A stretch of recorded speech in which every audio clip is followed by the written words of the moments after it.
नमस्कार दोस्तों। इस सीरीज में हम लोग देखेंगे प्रेजेंट इंडेफिनिट टेंस। दोस्तों, अभी तक हम लोगों ने जो पढ़ा है स्कूल और कॉलेज में, उससे थोड़ा हम लोग हट के पढ़ेंगे, क्योंकि जब हम लोग स्कूल और कॉलेज में पढ़ते थे तो एक साथ हम पूरे कंबाइंड रूप से पढ़ते थे और हमको समझ में आता नहीं था।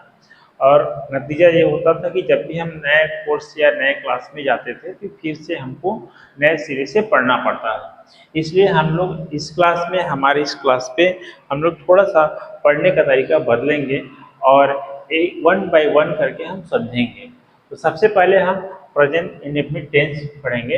ये आपके सामने लिखा हुआ है प्रेजेंट इंडेफिनिट टेंस।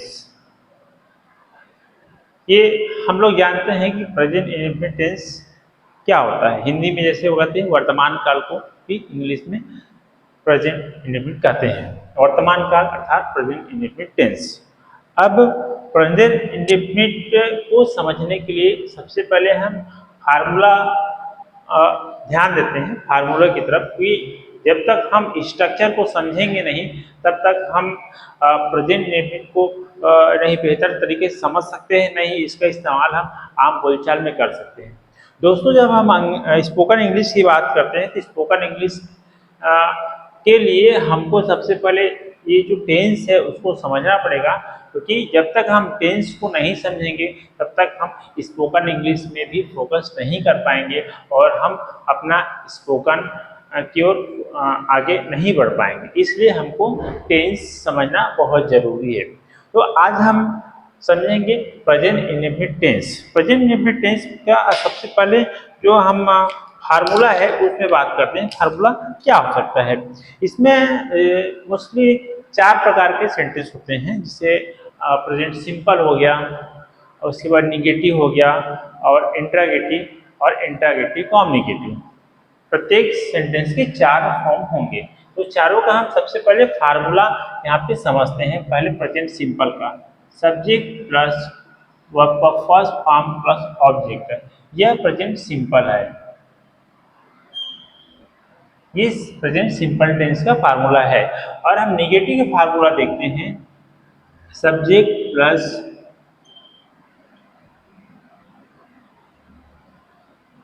डोंट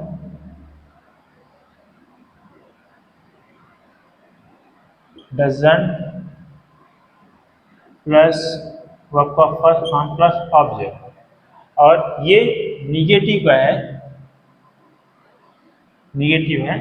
और इसी प्रकार से इंट्रागेटिव है। इंट्रागेटिव में डू प्लस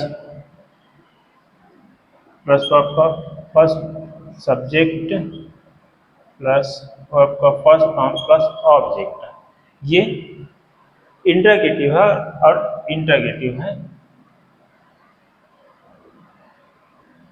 और उसके बाद चौथा हमारा है इंट्रागेटिव कम्युनिकेटिव। इसमें डोंट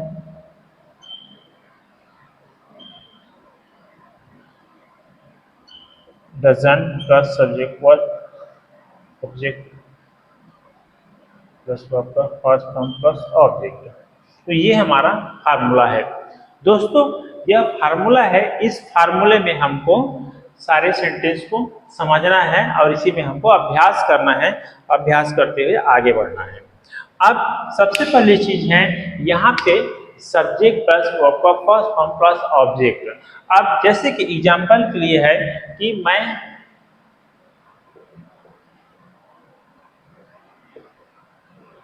कॉलेज जाता हूँ, ये मैं कॉलेज जाता हूँ। अब इसमें लास्ट में है जाता हूँ। तो सबसे पहले जो प्रेजेंट इंडेफिनिट टेंस है उसको समझने के लिए उनका पहचान वाक्य को हमको जानना जरूरी है। मैं कॉलेज जाता हूँ ता, मैं खाना खाता हूँ ता, राधा गाना गाती है ती, राकेश कॉलेज जाता है ता, वे अंग्रेजी बोलते हैं ता ते ती। तो लास्ट में क्या आ रहा है? ता ते ती। ता फॉर मी, ती फॉर सी और गर्ल्स, ते फॉर थर्ड पर्सन, ता ते ती। तो ये ता के ती जो है हमारा प्रेजेंट इंडेफिनिट का पहचान वाक्य है। जहां पे भी ता तेती आ रहा है इसका मतलब वह प्रेजेंट इंडेफिनिट सेंटेंस का टेंस है। तो अब यहाँ पे हम मैं कॉलेज जाता हूँ, मैं अंग्रेजी बोलता हूँ,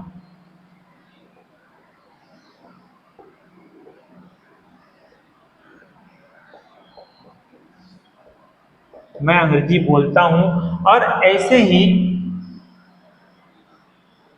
मैं खाना खाता हूँ,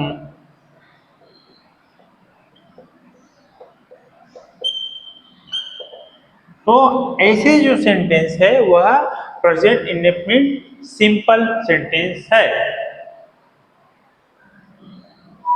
तो अब जो सिंपल है उसमें मैं खाना खाता हूँ, आई सब्जेक्ट है, आई सब्जेक्ट है, और खाना खाता हूँ, खाना खाता हूँ आई सब्जेक्ट में, अब वर्ब का फर्स्ट फॉर्म आएगा। तो मैं कॉलेज जाता हूँ, यहाँ पे हमारा कॉलेज जाता हूँ, I go to college, I go to college, verb में क्या आएगा गो मतलब जाना। कहाँ जाता हूँ, कॉलेज जाता हूँ, तो जो बच गया है वो पूरा ऑब्जेक्ट में आएगा। इस प्रकार से मैं कॉलेज जाता हूँ तो सब्जेक्ट में आई, वर्ब मतलब जाना, go to college, I go to college. उसी प्रकार से इसका नकारात्मक अर्थात निगेटिव सेंटेंस होगा मैं कॉलेज नहीं जाता हूँ। अब इसमें निगेटिव को समझने के लिए मैं कॉलेज नहीं जाता हूँ, तो निगेटिव में जब आते हैं तो हमारे पास में दो यहाँ पे हेल्पिंग वर्ब लगा हुआ है, दो हेल्पिंग वर्ब लगा है, इसमें डू और डस है। एक पहले डू है और डस है, डू और डस। अब समझने वाली बात है यहाँ पे डू किस में लगेगा और डस किस में लगेगा। तो हम यह देखते हैं कि सिंगुलर या प्लूरल अर्थात आई, वी, दे और यू के साथ में क्या लगेगा, डू लगेगा। आई, वी, दे, यू के साथ में डू लगेगा, और प्लूरल मतलब डज, ही, सी, इट या नाम के साथ में क्या लगेगा, ये डस लगेगा। क्या लगेगा, ही, सी, इट या नाम के साथ में डस का प्रयोग होगा। तो यहाँ पे मैं कॉलेज जाता हूँ, आई गो टू कॉलेज, मैं कॉलेज नहीं जाता हूँ, I don't go to college. क्या मैं कॉलेज जाता हूँ, इसमें इंटरोगेटिव में अब फार्मूला क्या मैं कॉलेज जाता हूँ, तो यहाँ पे पहले डू आया, उसके बाद में सब्जेक्ट प्लस वर्ब को फर्स्ट फॉर्म प्लस ऑब्जेक्ट, तो पहले डू आएगा, तो do I go to college, क्या मैं कॉलेज जाता हूँ, do I go to college. अब ये है इंटरोगेटिव। अब इंटरोगेटिव नेगेटिव लास्ट में, तो क्या मैं कॉलेज नहीं जाता हूँ, don't I go to college. यहाँ पे हम डू के साथ में निगेटिव के लिए शॉर्ट फॉर्म उपयोग कर रहे हैं, डोंट और डजंट, तो इंटरोगेटिव और निगेटिव में भी शॉर्ट फॉर्म रहेगा डोंट गो टू कॉलेज। तो इसका फार्मूला जैसे मैं अंग्रेजी बोलता हूँ, I speak English, I subject, speak verb का फर्स्ट फॉर्म, इंग्लिश क्या बोलता हूँ, जो मैं बोल रहा हूँ वो ऑब्जेक्ट में चला गया, तो आई स्पीक इंग्लिश, मैं अंग्रेजी बोलता हूँ, आई स्पीक इंग्लिश, मैं अंग्रेजी नहीं बोलता हूँ, आई डोंट स्पीक इंग्लिश, क्या मैं अंग्रेजी बोलता हूँ, डू आई स्पीक इंग्लिश, क्या मैं अंग्रेजी नहीं बोलता हूँ, डोंट आई स्पीक इंग्लिश। तो इस प्रकार से प्रेजेंट इंडेफिनिट टेंस को समझने के लिए हम इस फार्मूले, इस स्ट्रक्चर का प्रयोग करते हैं और स्ट्रक्चर के साथ साथ हम ऐसे सेंटेंस का प्रयोग करते हैं। जैसे अब हम दो चार प्रैक्टिस के लिए हम सेंटेंस देते हैं कि मैं कार चलाता हूँ, आई ड्राइव अ कार, मैं कार नहीं चलाता हूँ, I don't drive a car, क्या मैं कार चलाता हूँ, do I drive a car, क्या मैं कार नहीं चलाता हूँ, don't I drive a car.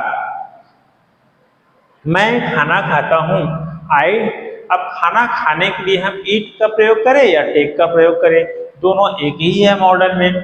तो जैसे मैं खाना खाता हूँ, आई टेक फूड, मैं खाना नहीं खाता हूँ, आई डोंट टेक फूड, क्या मैं खाना खाता हूँ, डू आई टेक फूड।